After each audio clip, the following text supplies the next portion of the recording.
Hello friends, welcome to మన Godavari blogs అండి. ఈరోజు మార్నింగ్ పాపకి స్నాక్స్ అయితే స్వీట్ కార్న్ అలాగే బిస్కెట్స్ అయితే పెట్టేశానండి. ఆ తర్వాత లంచ్కి రైస్ అయితే ప్రిపేర్ చేశాను. మేమైతే హాట్ బాక్స్లో పెట్టేస్తాను. మాకైతే పాపకైతే ఫ్రైడ్ రైస్ రెడీ చేస్తానండి.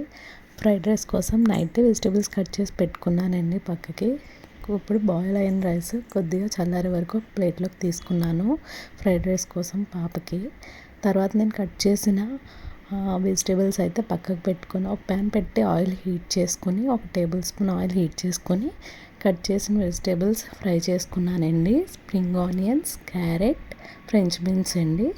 ఆ మూడు బాగా ఫ్రై చేసుకొని మీడియం ఫ్లేమ్లో పెట్టి ఒక లైట్గా ఫ్రై చేసుకొని కొద్దిగా సోయా సాస్, అలాగే ఒక టేబుల్ స్పూన్ సోయా సాస్, ఒక టేబుల్ స్పూన్ షుగర్, ఒక టేబుల్ స్పూన్ సాల్ట్ అయితే వేసి ఫ్రై చేసి బాయిల్ చేసిన రైస్ అయితే దాంట్లో వేసేయాలండి. వేసేసి కొద్దిగా ఫ్రై చేసుకొని స్టవ్ ఆఫ్ చేసుకుంటే మనకి రెస్టారెంట్ స్టైల్లో అండ్ టేస్ట్ వైజ్ కూడా రెస్టారెంట్ టేస్ట్ ఉంటుందండి. ఫ్రైడ్ రైస్ సూపర్ ఉంటుంది. మా పాప అయితే ఇష్టంగా తింటుంది.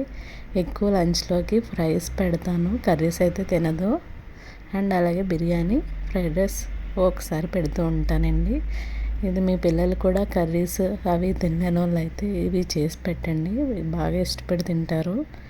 టేస్ట్ చాలా బాగుంటుంది.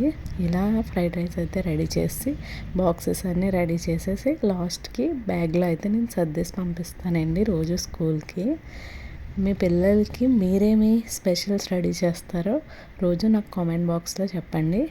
వీడియో నచ్చితే లైక్ చేసి షేర్ చేసి సబ్స్క్రైబ్ చేయండి.